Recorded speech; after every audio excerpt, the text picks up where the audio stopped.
Hey everybody, welcome to Not Your Average Podcast. I'm Andy Doorty, sitting alongside my special guest host, Adam Janketic. Hello, hello. For this pilot episode of this podcast, we watched... It's a pilot? Yeah, it's the pilot. It's the first episode.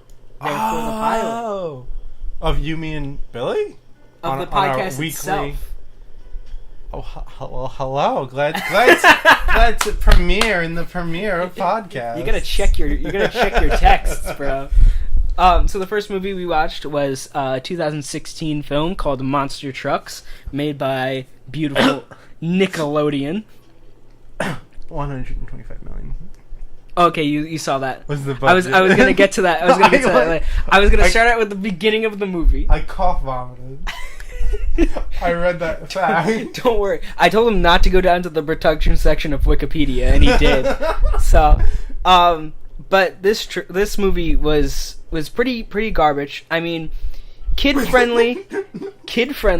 What did you read? Do you know these facts? They spent 105 million. They lost 120 million. Yeah. What? They made 33.4 million in the U.S. and like 33 around there in Canada, and it averaged out to like $64 million. And Paramount, right before the movie, it got pushed back like 8 times. It was filmed in May of 2014. Then it got pushed back to like March. Then it got pushed back to December. And then because the new Mission Impossible like Rogue Nation was coming out, they pushed it back further. And then they pushed it back again, so it came out like January 2017, 3 years after they filmed it. And then Paramount in September, before it came out, took $120 million write down or whatever it's called, because they expected this movie to be a box office flop. Damn. In its opening weekend, though, it was supposed to make 8 to 10 million, and it made 11 million, placing it 7th in the box office for the weekend that it released. Oh yeah, we got music. Oh, that's even better. I noticed you're we now have a stand for our mic. So all right, I'm gonna start out. Keep in mind that was all like off his head. No facts were written. That was a full 45-second minute train of Andy's thoughts of him suffering from this movie. Yeah. Oh, it's this movie. I made the mistake of waiting to the last minute to watch this. And for any more of these movies, I'm never doing that again. Well, we should also watch them together. To one, make sure we all see it. Two, to like put nitpicks, maybe even write notes during the movie and say oh blah blah blah whatever time Yeah, I'm totally down for that. I mean, I feel that's fun. Well, my thing is that I want different people to bring different perspectives of the movie. You know what I mean? Because there's gonna be some things that happen in bad movies that you're gonna be like, oh, I thought this was happening, and then you may be direct on with the plot, and then I may think something else is happening because I'm dumb, and and then I'm gonna be I'm gonna come into this podcast and I'm gonna be like, can you believe it? Harry killed Dick, and you're gonna be like, Harry didn't kill Dick, it was Oliver or whatever, and I'm just gonna be completely wrong. And you're gonna be looking at me dude, he stabbed him. What? You're planning on this being a total shit show. Yeah, well, I mean, I like the perspective of different perspectives. You know what I mean? I feel like when we watch something, or you would go to laugh at a specific thing in the movie, I would also laugh at that, and then when you say it, it's gonna be less impactful for me to laugh at when we're taping a podcast. But I don't know. We could try it. I don't care. Just as I said, because Billy could not be here because of his work schedule. Our third person, Billy Dean, could not be here. I will tape with him next to him. That's I guess next weekend is going to be or probably next middle week. But this is probably not going to come out until way after that. Yeah. So moving on, Monster Trucks. The director of this movie, which I didn't write down in my notes, the director of this movie directed Ice Age, and then was the producer on all the other Ice Ages. Yeah, he did... Well, he did... Robots from 2005 was one of my favorite movies. Yeah. It's such a good movie. Very forgettable movie, though. Oh, yeah. Oh, gone. Because I was like, Robots, what is that? And then I clicked on it, and I was like, oh, this movie. It was a cute little... Obviously, 2005. And then 2013's Epic, which was also a kiddie movie that I didn't remember until I clicked on the until I clicked on the image page to see like the I kind of want to rewatch Epic because I remember that being cute. right. So anyway, monster trucks. It starts out with a whole bunch of cliches. So first it's just they're gonna flex their muscles with the star power and have Rob Lowe and Tom Lennon come on to view the screen, and they're like, all right, let's go through this layer of I keep on having layer of hydrogen gas in my head because I just watched the Megalodon, and that's how the Megalodon escaped in the beginning of that movie from a huge company doing that. But it's an environmental, it's a oil company that goes through some kind of like, it was like an air pocket or something, where all these like type of aquatic creatures that kind of like resemble a mix between a whale, a dolphin, and a octopus. I think that's my best definition of what that was. I don't know. They never find out in the movie. They're just like, oh, it's a prehistoric aquatic creature. That's all they say. That can crawl on land outside of water, by the way. That's like the classic, like, they hit something so dramatic and then left it. Yeah. Yeah. So, so the cliche is a big business makes a mistake and opens a portal for a monster to escape. So that's there's maybe 30 cliches in this movie. I stopped tracking them down because they came heavy and fast. You know what I found? Just like trying to stay a little bit on topic. You remember the counter for were you in criminal justice class?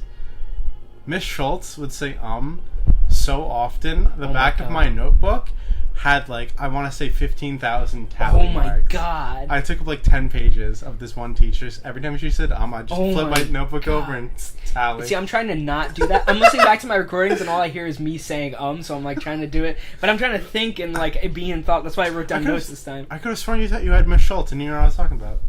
Miss Schultz. Yeah, she was a history teacher. Maybe I did. Is that the class? No, we had Chicken Leg Wallace as our... Yeah. No, that was middle school, dude. I'm talking That was school. middle school? That was middle school. No, that was freshman year of high school. Wallace? Yeah. Middle school. I don't think so. Wallace, Disagree. middle school. I Wallace? met him. I went back the year after we graduated, and I met him. Wallace? People love this. Okay. Middle school. So... I'm telling you. I'm thinking about it now, and I think I'm wrong. No, because we in high school we couldn't play the penis game and get away with it in class. That was middle school. I don't know. I forget. That's all a blur to me. Those 8 years of schooling. I don't remember. No, because we were our classroom was right next to the what do you call it room? To the courtroom. In Wallace? Yes. It was right next to the courtroom. Real? I was doing that in 9th grade. I could have sworn that was like a 7th grade fiasco. Nope. That was a 9th grade fiasco? I think we were in 10th grade. Because I think I had Mr. Slagle I think that was... I was doing that in 10th grade? I think that was 10th grade. No. Because 10th grade, we had Tit 1. Was that was the first class of the day. Was Tit 1. Her name was Titone. We did not like her, if you can... This is great. I can't wait to cut all of this out when I'm editing this. This is just us having a conversation right now. No, I'm not... Because that was the first class of the day, because I remember going to the courtroom. I don't remember going across the courtroom for class. I don't remember that. Yes. Right? No, we did. We did? We did. Maybe it was freshman year. That's what I'm saying. It Maybe could have been was 10th grade, because 10th grade... I definitely had Slagle early on, and then I had Slagle senior year. And he made me feel uncomfortable. Because it's Mr. Slagle. You know Harmless. You know who I wish I had? You ever have Mr. Winter? No. I heard only good things about him, and I never had him as teacher. I had Mr. McLaughlin. And he was great. Also, he threw out his neck during class. Yeah, your class? He was an intense dude. So, like, I was sitting behind Sarah Zawalski, who lives out here. And I was sitting behind Sarah Zawalski, and he'd be like, Sarah Z! And then he'd be like, Andy Doorty! Like, he would just do this weird thing. And he was sitting there, and he was talking about something, and he just was like, you could see the veins in this guy's neck. He was a very muscular dude. And then he was like, and I can't believe... And he stopped talking, and we're all, like, staring at him, and he's just like, I just throw him a neck.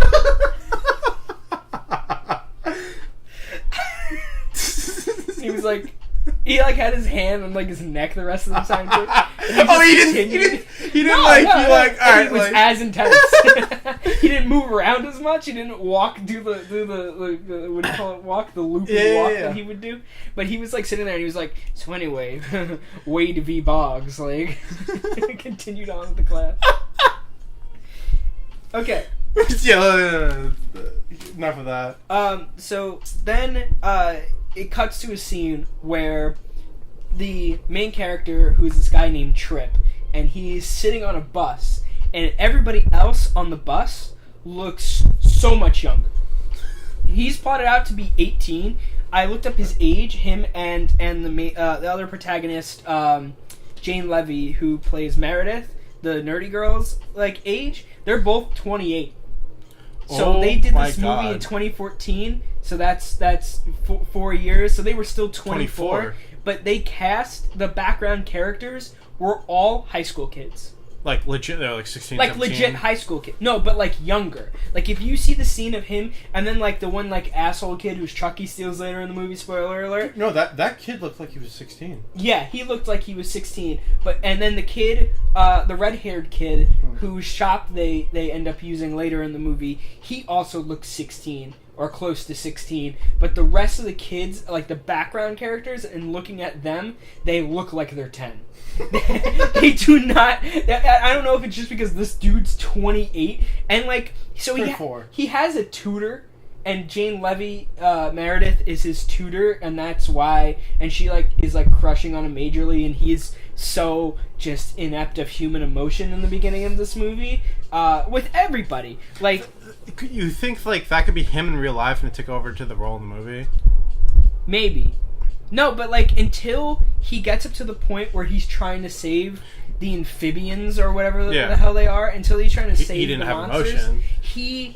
He totally just used everybody that was near him. And just, oh man, just so then he goes home, and his parents are divorced, obviously. And his mom is Holly from The Office, which is weird. And she only has like 4 lines. They must have only had her for like a day or 2. So she does like all of her lines. And then it cuts to the sheriff who's her new boyfriend or whatever. And he says something like, "You come back soon, kid," as he like gets on a bike. And it's just like this weird thing of him trying to like get out of his hometown, which was kind of felt cliche to me. Like there were like at 7 minutes, it was literally like a cliche fest of back to back, like 8 cliches right in a row. Because he comes in and he's just like, I can't wait till I get a car so I can get out of my hometown. Man, this oil tech business that's taking over this entire town, it sucks. And that's like back to back sentences. I'm not even joking. All I can hear is riding my bike metaphorically through the Midwest. And then he's like, and then like his mom comes up to him, and then she like strokes his cheek, and she's just like, oh, he was trying to buy land. He was at 18. He was trying. The reason why he doesn't like this oil company is he tried to buy land from him, and she's like, I'm sorry, they rejected your lease or something like that to lease land. And I was like, what is this movie? I'm like, yeah, because he's 28. Because he's 28, legitimately 28. And then he says, and then she goes, aw, and then she like rubs his cheek, and then she's like, where are the pretty girls? I'd expect them to be lining up. So I'm like, it was literally back to back 6 cliches. No, that's like the writer was like, all right, how do I like set the movie up as fast as I can? Like, how do I set up check off everything immediately? He made Ice Age, Robots, and Epic before this movie. And then, so now he goes and he bikes away as, like, the sheriff comes home. And they only had, like, 1 car, so, like, the mother, like, leaves for an undisclosed reason. A lot of undisclosed reasons for things happening. Just so open books left and right. He goes to this junkyard, who I think he's employed by, or he may be just there until a decent usable car comes through. And then the guy, so Danny Glover appears on screen. He's in a wheelchair, and the wheelchair bound mechanic, as he put it. Yeah, the wheelchair bound mechanic, and he's doing something, and he's like, "Hey, can you lock up for me tonight?" And he's like, "Yeah. Do you need me to do anything else?" And he legitimately says the line, "I don't take for charity." The wheelchair bound mechanic. It's like, was it like a Zoom, like, I don't take... Yeah, it was like cut to him. He's like locking up the shop and being like, "Do you need anything else for me to help on?" So then this whole explosion goes down at the oil thing because they let out the monsters. Yeah, and there's a whole scene with the monsters destroying a bunch of shit. He brings in the Donald Glover's character brings in a truck. He drives a truck somehow, and like a tow truck. Yeah. He like tows in this like Ford that got crushed by something, and he's like, "You can use that engine on this other truck that you have in the shop." And he's like, "You're the only one who can fix that," or something. He made an illusion that this 18-year-old kid is the only person in the whole world, in the whole town, who can fix this car up. Yeah, so then they send out, the oil company sends out these like hitman type guys, kind of looking like the ones in Dumb and Dumber that end up, the one that ends up choking on his own poison pills when he's having a heart attack. You know what I'm talking about? Yeah. And he looks exactly like that, but like the skinnier and younger version of that guy. And they all come out in their trucks, and they're looking for this monster. And Jane Levy's character, who is just meant to be annoying, she hits the mark on being annoying, but I think she overacts it in a way. And I liked her as Mandy in Shameless. I did not like her in this movie at all, because I don't know if it was just their I mean, I didn't like Lucas Till in this movie either. I think that he really didn't act well at all. Even in the later moments when he's doing good, because in the beginning of this movie he doesn't talk to anybody. He's so angry and upset, which I get if you're like saying like, okay, your character is supposed to have a like, you know, an edge to him, because like, you know, his parents are divorced, his new stepdad or his mom's boyfriend sucks, and he can't get out, and he's also 28 in high school. But she comes as a tutor to him, and I'm like, you know why he needs a tutor? Because he's 28 in high school. And she's like bringing like simple things like flashcards. And that like, will not help him. But there's this weird contrast there, because now as she steps into this world of cars, he is the genius, and she, the bookworm, is now out of place. And I hated that cliche. So, that just like screams like, oh Lord, like. Yeah, that was unbearable. I really didn't like watching this movie all in one go. Meanwhile, like all of those scenes, like he explained everything about the car so poorly, and like so like not even as in a simple term. Like it was like, yeah, it felt like things just happened. Yeah, it wasn't like, like look what I souped up. Yeah, it wasn't like I connected it. It was like when I pressed the gas, the latch was open, which didn't make sense at all. Wait, like they're like. So the monster, he ends up befriending the monster somehow, because this scary monster who had just blown up an oil plant the day before now comes out of this junkyard and is just trying to get oil. He almost kills it, and then like they start palling around, and like the monster almost instantly understands him. Yeah. And what do you call it? And I guess like the whole thing, the connection there is like, oh, I'm a young kid who also lost his parents, because the oil company locked up two of the other monsters away. So the monster then crawls into the truck that doesn't have an engine and starts moving it. And that's when the bounty hunters come. And then he picks up Jane Levy, and they get in the truck, and she's like, "Can you drive me home?" And he's like, "Fuck you! Like, go die in the road." Don't worry. She was literally like, "Hey, I'm kind of scared. Like, can you drive me back home in this dirt roads in the middle of the night? I brought you flashcards. Like, you need some tutoring because you're 28 and still in high school." and he was like, like, he's like, "Man, the truck doesn't work." Like. so weird. Just weird scenes like that. Like weird conversations between the two that just totally didn't work. Like she kind of makes him come around in the movie, which I mean, good for her. But then make her the main protagonist. Yeah. Don't make him the main protagonist. Like that. That was just done poorly. Like that could have been like an actual like actor issue where she truly like did not want to be in the movie and like in too deep. And I think she overacted, but I think she played her part well. Like I think the point of her character was to overact. Oh yeah, no. Yeah, towards the end to get him to like push out and emotionally. The bad part is the last. After an hour and 20 of going through this movie, the last 20 minutes of this movie weren't that bad. Besides the inexplainable jumps that they take off different things, the mother's boyfriend completely turning from hating the kid and thinking he's a liar about all these monsters to then believing him and helping him out. Sacrificing his life. Literally, he almost did. As like the bounty hunter closed in on this guy.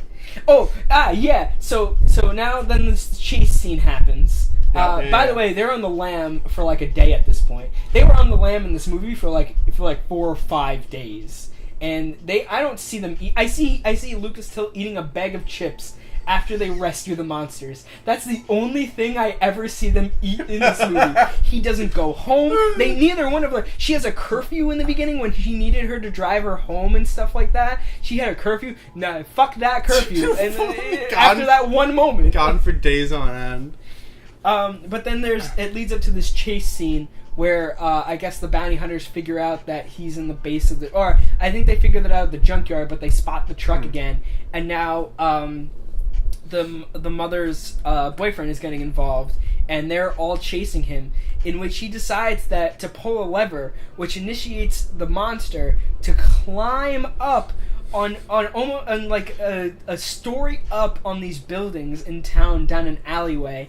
And as he climbs up, everybody goes down that alleyway and does not see him. They don't think to look up because there's this mammoth of a truck that's blocking out the sun into this alleyway. I don't understand, very well lit alleyway, from there on out, and then you just see this slimy truck holding onto the walls, even though the alleyway's perfectly lit.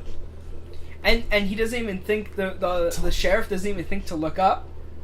And then he drives slowly as if they would be invisible, and he'd run into them, and then doesn't think, oh, maybe. And he's looking around. Yeah. And that's the first gesture that's hysterical in that whole scene, because he looks around and then he just goes, huh, and throws up his arms. Yeah, and then reaches the end, oh, I guess they left at the other end of the alleyway, that he didn't bother to be oh, they're at the end of the alleyway, gotta see if they turn left or nothing. He just mile an hour huh. I've been had. Yeah. You stupid kid. Yeah. And your monster trucks. Meddling kids. Your monster trucks. That truck was so huge, though. Yeah. That truck was abnormally big. Well, yeah, from my one of the scenes, this lady in a whatever Mercedes or whatever in a sedan. It was a sedan. Just casually waves her hand and merges real quick, and the monster truck's triple the size of it, and this girl just tries to cut them off real quick. The monster truck just bam destroys that car. It's the whole side is ripped. And the thing is that nothing ever came of that. I feel there was no point to that scene. And then they never experienced any other traffic in the movie, so... except for the bounty hunters who chase him in the end. Yeah. Maybe it's to show the monster's playful, or it was I guess it's unruly, it's just gonna do what it wants. Yeah. And then they're trying to get out of the city at this point, because now the bounty hunters and the sheriff is following him, and they drive. So now he pulls another lever, and he gets up on top of a building, to which the other bounty hunter just goes, huh, and throws up his arms. It basically four-wheel drives on a wall, and then just casually scrapes up the corner and does it again. I think that's the point where this actor considered quitting the movie. He did the John Travolta, like, what? Like what? Where he looks around. It looked like a legitimate reaction, even though it was like, like 3D animated or green screened or whatever. Like CGI. that was legit. Yeah. My bad. That was the legit reaction of like, what? Like, what? And then they drive on top of the buildings, and then he hears a train. Lucas Till hears a train, and he's like, "Train!" And she's like, and she's like, "Okay." Her reaction, he's literally like, "I hear a train," and she's like, "Okay." Like, what's your plan? And he's like, "We gotta beat the train. That train's 5 miles long. It's gonna give us an extra 10 minutes." And then they beat the train by jumping over it, and it could have been done at any point in time. Like, there's no, yeah. no You word. didn't need to beat it. Yeah, no. And it just so happens that the part that they jumped over, going like 90 miles an hour, wasn't a train car. It was an open top pallet. So nothing was in its way. And then he starts doing donuts on the other side, killing that 10 minutes of time that he had. I think every driver in this movie, when either they first get in a car or escape something, they do a donut. I literally think they do a donut. Later in the movie, when they all have cars, and Jane Levy's character has a car, and he's like, ha ha ha, obligatory thing towards women about driving, and she's like, bro, you were riding a bike like an hour ago, and she does a donut and leaves. Like, the donut in this movie with a car is so, it's such a staple. It's such a staple of this movie.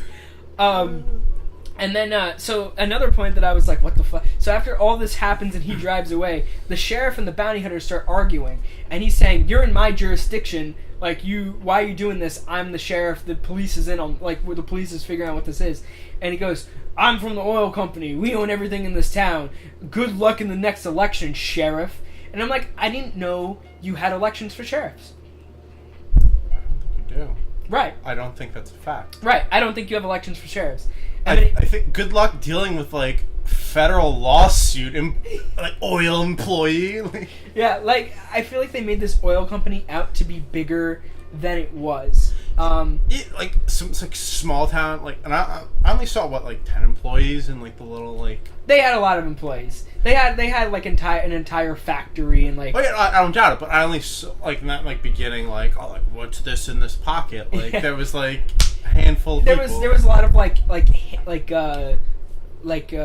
handy workers, like tough work, like oh yeah, like actual like oil miners and right blah, blah. Right which I guess was the majority of the town. Kind of like also the stereotypical like coal miner town, like everyone goes in the mine, right? Except it's oil, yeah, because it's in North Dakota. Did I say South Dakota? I don't know. Yeah, yeah, man. Dakota. Our Dakota listeners are they're unsubscribing from the Patreon as we talking about. Make it 49. Make it Dakota. Money being lost. I really actually did not support the Dakota pipeline, so I mean, oh yeah, just throw it in there. I'm back in the graces. Okay, so then he goes millions of oil destroying land, and we totally forgot about it. Don't worry. There's another thing that's just like yeah, dropped out of the news cycle when Trump became president. So he then says to Jane Levy, he turns to Jane Levy and then says, I'm going to drive to my dad, who was part of the coal mining, who he saw on the TV oil mining. Coal mining. Gotcha. Oop. I'm not even looking at notes. Adam can attest. I studied these notes like before you came. So he sees him on the night of the explosion. He saw his dad on television. And he was like, "Daddy," because I guess he never saw his dad. So, there's no backstory to why the dad left. There's no backstory of his parents. Like his mom, who's Holly from The Office, only has like 5 lines. So like we barely ever hear from her. I think we hear from her in the end, and I forgot what she says. Or it may have even been a flashback, so I'm not even sure if she has more. I think she just appears in the beginning of that movie, like once in like the semi-middle somewhere, and then never appears again. They throw in a flashback of her saying the same line, right? To, like reuse the character. I think it did. I think that happened. I'm not that sure. This movie was. I'm pretty sure that happened. This movie was making me delirious. But so the flashback one of her 4 lines. They paid her. So he goes to the coal. He goes to. I can't say it. I just don't like oil that much. Yeah, I don't like oil. Such a bad for the environment. So he goes to the oil mining place and he finds his dad and he's like, Dad, and he runs over and he's like, Trip, huh? I guess that is you. So then he goes, yeah, hang on, let me text the guy. He's gonna tell him I'm not going to the bar. That's a legit statement. And then they go into his trailer, and he's like, yeah, so, like, where's your real house? And he's like, this does good for me now. So I'm not sure what if that part was supposed to mean, like, because the next thing that happens is that he's like, what happened that night? And they ask, him and Jane Levy ask all these questions, and he's like, yeah, something came out of there, and I can't really talk about it. And he's like, but to me, who knows? I maybe it was just a pocket of air. Who cares? And then he's like, he gets a text, and he looks at his phone, and he's like, oh, hang on, I left something in the bus. And then he like goes out the door, and Lucas Till says, yeah, we probably shouldn't leave our monster truck alone anyway. He doesn't say monster truck, but I like to think he does. It does get said in this movie at some time. In a police blotter during the final battle where they're racing to stop the poison toxins from going into the prehistoric amphibians, because I think that's the only thing they called them. The prehistoric amphibians' nest. So they go outside, and then there's all these oil worker people standing around, and they're like watching like ancient beings be poisoned. No, but like they find the truck. This is before all that happens. That's way later in the movie. And they like find the truck, and they're like, "That's the truck." And then they fight, and somehow the dude with the taser gets apprehended. I forgot how that happened. I was like, "That's so dumb." He literally had a taser. And then they escape. And they go driving off. So I don't know if the illusion there was that the father paid off the oil company to tell where his son was. Because later in the movie, Jane Levy is like, I thought she was going to be like, yeah, I only have my dad too, my mom died. Which I think is a good story mark for her to make us care about her somewhat. Because at this point, we don't. I don't think there's any point in caring for her. Lucas Till doesn't even get character. His character doesn't even care for her at this point in the movie. So it's like, oh, she's gonna share some information about us. Nope, no background on her. The only that was just one huge thing that I missed out on. There was no background, and I mean, honestly, if you watch Ice Age, is there any background on those characters either? That's true. Or robots? There really isn't any background on those characters. So I mean, I get at least this dude's consistent. What's his name? Wedge? Chris Wedge? Yeah. Yeah, Chris Wedge. Ooh, I have some quotes on here that I don't... Yeah, also Jane Levy also looked older than everybody else. When they go back to school, she still looks older than everybody else that's there. Like, they were just like, oh, let's cast people the same age. Wait, she looks like 37 in this picture. Yeah, she's 28. Jesus. She has that face that every single time you see a picture of her, it's different. Because, like, go look up another picture of her, and she looks different. It's very strange. Because, like, the transition from her having her hair up and her hair down, and then from some scenes, her hair... See, like, look, that's what I mean. What? Like, some of her... Like, part of this movie, her hair is, like, really, like, that red color. That redhead color. And then it's, like, blonde. It switches to blonde at certain points. That's literally Dirty Blonde.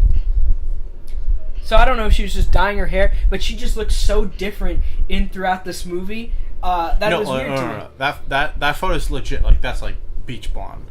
Yeah, I mean, I understand dyeing your hair, but like you're doing a movie. She looks very old in that. She looks very old in that picture. Back on track. Okay, at 17:30, I said that's it for you, and I don't know what I was quoting.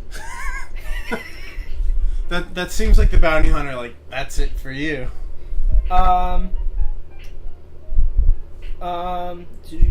Oh yeah, so they kind of live on oil. These prehistoric beings. Yeah. They live on oil, but also giving them oil hypes them up a lot. So I didn't understand the significance. Their one food source is what gives them like coffee style energy. Yeah, but they were in like a pocket of oil, so like that made sense to me. It was the fact that like at some points it seemed like they were like, I think that's what it was, that's enough for you. Lucas Till gives him the jug of oil, or the barrel of oil. He downs it, and he's like, alright, that's enough for you. I think that's what that's quoting. Which I didn't make any sense. Could go either way, though. That didn't make any sense to me whatsoever. I marked it. With 1:21 left, a minute 21 seconds left in the movie, they say monster trucks. But it literally, the police call goes into the boyfriend of the mom, who literally said, like, the call comes in and it's like Roger, I think that's what his name is. It was like, there was a call out for a bunch of monster trucks out there. And then he, like, looks over the horizon and sees, like, the 3 monster trucks being chased by a bunch of oil people from the company. Tom Lennon, who was from Reno 911, I love that show so much. I've heard his stand-up. I've heard him, actually... He's a funny guy. Actually, on a bad movie podcast, How Did This Get Made? He went on How Did This Get Made? He was a guest multiple times on that podcast.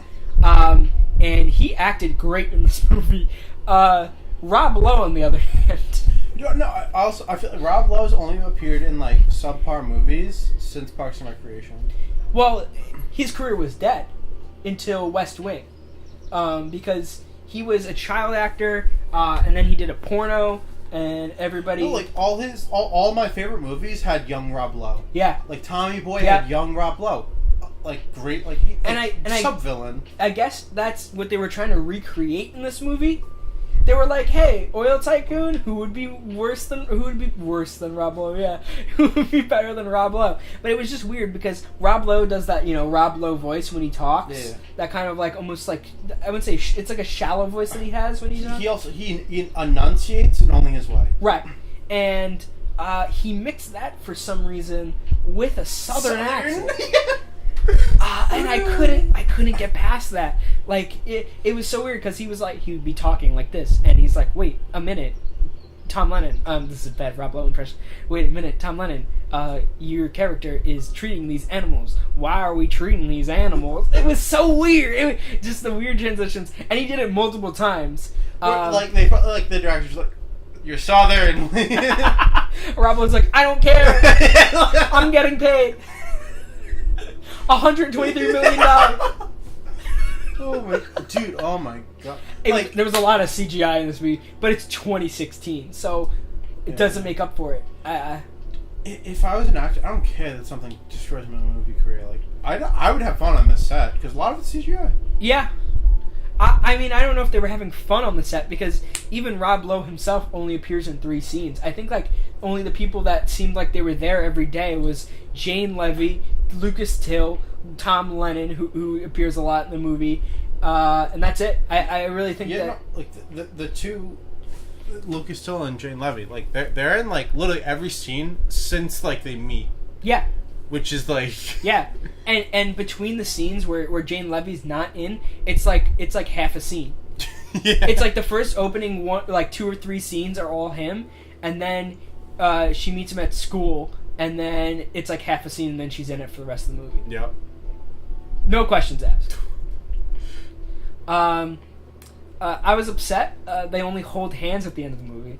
I was like, wow, she, like, changed your life around, dude. Like, if I honestly, I hate the generic, like, oh, like, they're in the movie the whole time, they better kiss. I like, really, like, that's so... I mean, I feel like it was her more on him. I think that she was definitely crushing on him. But, like, he comes around to it probably about halfway through the movie, which I was like... he goes like, oh, I should do this. Yeah. He was like, oh, hey, this girl really likes me. But he doesn't have another, like... It's not that he's, like, seeking after another, like, love in this movie. Maybe the creature. He swims with it, skinny dips with it. Nah, he doesn't. Andy, say nothing of what, Oh, Jesus. Right, hold on. Like, please close. Why am I... Wait, why are you printing that? Give me a hot sec. No, because I'm... Well, that's gone now. I can actually... Because I'm using Firefox and the different... Oh, God. Okay, so I'm going to talk over whatever he's doing. And, hold on, Hold on. He's Rule 34ing it. There's it. There is. Why? Why is there? And there's nothing there. Hold on. Oh, wait, hold on. There we go. Oh. There we go. Okay. Yep, there's something for Rule 34 on this. Okie dokie. People like I genuinely thought it was erotica from Monsters and Trucks. No, that just looks like a tail. No, How to Train Your Dragon, kind of like the face. It does. I thought it was gonna be so much worse. Well, it started to disappoint. Yeah. I thought it was gonna be like tentacles everywhere. Right. Which you would think. Nah, he does take a weird, like, it runs into water at a certain point, comes out of the truck and runs into water, and then he's swimming around with it, and they're both splashing each other, I think. And that was pretty weird. He doesn't pay attention to the girl until it's like, oh, gotta send these monster home. Oh, love this chick now. Like, it was very weird. It was very, very weird. Want to read some 5-star reviews? Oh, hang on. The ending... That means it's dying? Nah. Oh. That means the mic is on. Hey, we're live. Oh, wait, hang on. I went into a second page. Oh my god. You're like, that's basically 2 full pages of, like, wall-to-wall notes. Yeah, a lot of it's the film, the way that the film came out, and stuff like that, how Paramount really was prepping for it to be a horrible movie. Oh, yeah, you didn't explain this on tape. His name is Reese Temenson. That's Rob Lowe's character. He gets arrested at the end of the movie in the middle of his board meeting that was going on when they were doing the final fight. And the way that he gets arrested is that they put, like, it was like, I forgot what she said. It was like horn-toed frogs or something like that in, like, their area, and they're like, and she calls up, she's like, hey, environmental hotline, are horn-toed frogs, like, endangered? And she's like, oh, they are? Okay, I saw some on, like, the oil plant. And then, like, they shut down the oil plant. That's how the oil plant gets shut down from an environmental hazard that he placed there. He placed them on the ground, and then she called up the environmental hotline. So I could take, like, a rhino and place it in someone's place of business and shut them down on a whim of a phone call. Well, there was a very almost heavy undertone of trying to be environmentalists in this movie, but because the evil oil company kind of. And Jane Levy's character does try to promote that. Yeah, he's like, "Oh yeah, you're into biology, right?" And she's like, "That's what I'm tutoring her with." No, but she's like, I forgot what fund she's a part of, but she was a part of one of the funds. It sounded like the most lazy writing. It sounded like someone was like, oh, we should make her environmentalist. And then they were like, all right, we're going to do the laziest amount of job that we can to show that she's an environmentalist. I don't know. It was just a very weird movie. It got better in the end. The ending and action scenes were pretty good, I gotta say. They chase to this rock where they're going to poison the nest, and they end up stopping the bad guy, who I think dies, that they show off screen, because the monster throws the truck of the henchman guy into the poison, and then the poison is spilling into his truck, and there's a sizzling sound. So he's probably burning up. It's like in Jurassic Park. Is it 13 or is it just PG? It might just be PG. But that's maybe why it's off scene. There's definite poison, and there's no kiss. There's definite poison going into there. Wow, IMDb is a 5.7. That's got to be on user reviews. Yeah, PG. Yeah, that's why they don't kiss, and that's why they That's why they don't kiss. Yep. Gotta say though, there was a couple almost wardrobe malfunctions from Jane Levy in this movie. Really? Yeah, because she's wearing her dress wear is pretty much the same stuff in different colors throughout the movie, and she had some very loose fitting tops where I was like, oh wow, her entire bust moved over there. Like, in a couple scenes where she, like, fell or something, and then they snap right to her, and she doesn't have a chance to, like, I guess, fix herself. And I'm like, wow, that was close. Good thing this is PG. Like, I was like, wow, that was a pretty interesting moment that I just I was just pointing itself out. Okay, so now this is a section to go into user reviews of the movie. This is I want to look for 10-star reviews. So those 8 and 9 reviews, please don't look at them. Try to find like a 10-star. I have one saved. So one of the first 10 stars that you get to, I'm gonna do that one right now, and then you can take that away. I grab a 9. Yeah, grab a 9. Here, let me do this one first. Yeah. This one is a 10 out of 10. Posted on December 31st, 2016, probably right after a couple days removed from this movie airing, by Monster Trucker. Is the username. It says, what the world needed. Monster Truck is one of the great... It's Monster Trucks. So you even got the title of the movie wrong. Monster Truck is one of the greatest movies ever made. Move over, Godfather. Monster Truck is king. He said trucks this time. With a very deep narrative, beautiful animation. Seriously, sometimes I can't even tell if something is CGI or not. And comedy that rivals the greats, such as Jerry Seinfeld, Kevin Hart, and the greatest of them all, Adam Sandler. Monster Trucks will leave you on your knees begging for more. And he says, I'm afraid that people are not ready for Monster Trucks. It has some fierce competition this January in movies like Triple X and Resident Evil. Monster Trucks really should have been a summer movie or Christmas movie, but unfortunately it has to compete with Trucks is really what? Unfortunately it has to compete with heck yeah, it's January. Couldn't complete a sentence there. Where companies put out their better but more experimental films, which I think is an insult to Monster Trucks because this movie is way out of those other movies' leagues. 10 stars.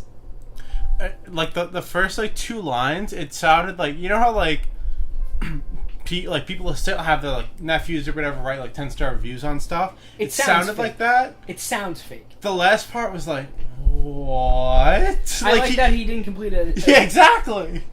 I mean, like when it sounded so fake when they're listing off like comedians. Yeah. And like Move Over Godfather, that sounded so scripted, and then the last part was like incomplete. Yeah, it was. Now, I gotta say, this movie, when it came out, it competed with a bunch of movies that I have never heard of in my life. It came out with Sleepless, the same weekend as Sleepless. It came out the same weekend as, oh god, I can't remember the other movies it came out with. Man, I can't remember the other movies it came out with. But it placed 7th in the box office out of those movies. God. Including Martin Luther King Weekend. So, shit. Wrong. It's wrong there. Alright, let's read a 9 out of 10. This one's from January 16th, 2017. Not sure why so many people are hating on this one or basing reviews on what happened before it got to screen. Took my 4, 8, and 12-year-olds to see it on Saturday. Wait, how? What? What? It said they took their children to see them on Saturday, even though it's like a full year after the movie was put in box office. It still shows. If you type in, like when you type it into Google, it says it's showing on September 27th in like AMC Lowe's near us. Is it just one of those movies they're like, oh, this theater's dead, what do we got in the back? Like, I bet you it's a Tommy Wiseau thing going on where someone's paying for it. Rob Lowe secretly loves this movie and he's paying for it to circulate at the movie theaters. Same with what's his face? Mike Myers, dude. Oh wow, what's he doing? He literally like goes to see the Shrek movies. Like he loves being Shrek. Dude. No, Mike. He loves being Shrek. Dude. Mike, why? Dude, I want to watch Mike Myers like actually like having nightmares of being the Cat in the Hat, which is that's a little tidbit. We're gonna be doing that soon. I'm down. I'm down for that. What a movie, dude.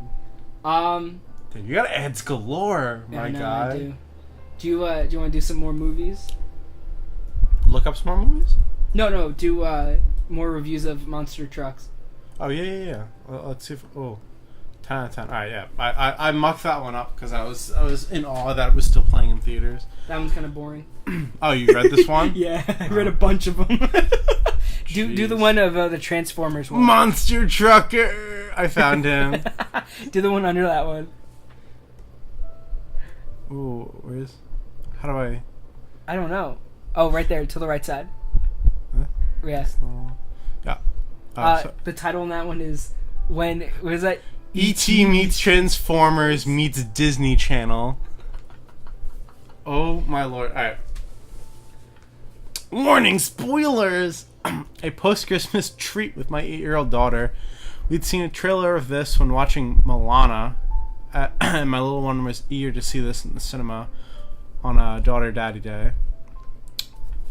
The film's ancient creature effects were generally very good and convincing, even though the young target audience, a mix of E.T. and an octopus.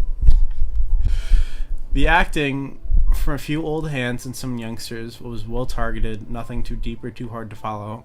I mean, yeah. The plot was easy to follow with clear differences between the good or the bad characters and strong family values, both human and not. What? The driving stunts were good, allowing the target audience comfort that their favorite characters would be safe. Meanwhile, the guy's dying in his own poison at the end. While the film was likely aimed at a male grouping, it has enough content for each gender. They're monster trucks. I guess, dude. Like, I like. I mean, I gotta give it. It didn't hold my attention. Like, I really, if I have to recommend it, like, I love bad movies, and if you're a connoisseur of bad movies, don't watch this. Like you're gonna get enough from me explaining what I explained to you, and I didn't even explain the ending, because it just dragged on for so long. You know, just thinking about it and like watching little clips beforehand, such a forgettable movie, like absolutely forgettable. I think that's it for the reviews. I can't find any more. You know, I give it credit because it was very original. I don't think anybody has ever thought up of an idea like that and executed it as an idea like that. Ton of cliches. No, like imagine, like, because what the writer hands the screenplay to the director, and the director makes changes and edits and makes everything like actual movie ready. I wonder who fucked up. I just think this movie wasn't good to begin with, and it flopped. Don't get me wrong, but I'm still curious, like how it all came to be in such an awful harmony piece. And the weird thing is that you would think that like a director or actors in this movie would want it to die, because I feel like that's so excruciating that it was taped in 2014 and then it got pushed back like 4 or 5 times, and then Paramount completely gave up on it and said this movie's gonna be a bust. Yeah. So, and I guess they were just like, well, we spent $123 million on it, might as well put it out. You know, I think that's what it was. I think that it got to somebody and they did it, and then it got to somebody else who watched it, and they were like, this movie is horrible. You know? It's like what The Room was. No, it should have been... They should have backburnered it until they had not even a better cast, but like a better... Well, I don't know. View on it. The concept of it... The coldness of Lucas Till in the beginning of that movie took so much away. It took half that movie away until he wasn't cold anymore. And then he really just used people until he had to save those things. And he was like, oh, I'm going to turn into a nice guy now. And then he did. Like, just people did inexplicable things in this movie. And it was like the assassins going out to kill an 18-year-old kid for stealing these monsters who like, they were going to kill anyway. Like, just let them go. It's whatever. I blame it on bad writing, I guess. Well, I think that's all I have. Yeah, I'm pretty burnt out on talking about this movie, to be honest. All right, so, well, thank you, Adam. This will probably be coming out next week sometime. Do you want to give your social medias or, plug anything? I don't really use any social medias at the moment. Follow me on Snapchat, though, at I Love Little Kids, all one word. Oh, God. No, I'm camp counselor. It's okay. It's a mistake. It's a mistake the way it sounds. You can follow me on anything. I'm on Facebook, Instagram, or Twitter, all at Andy Doorty, ANDYDOORTY. We also have a Twitter page and YouTube for this channel at Not Your Average YouTube? Podcast, and YouTube? yeah, and that's it for this episode. So thank you for everybody listening, and we'll talk to you guys next time.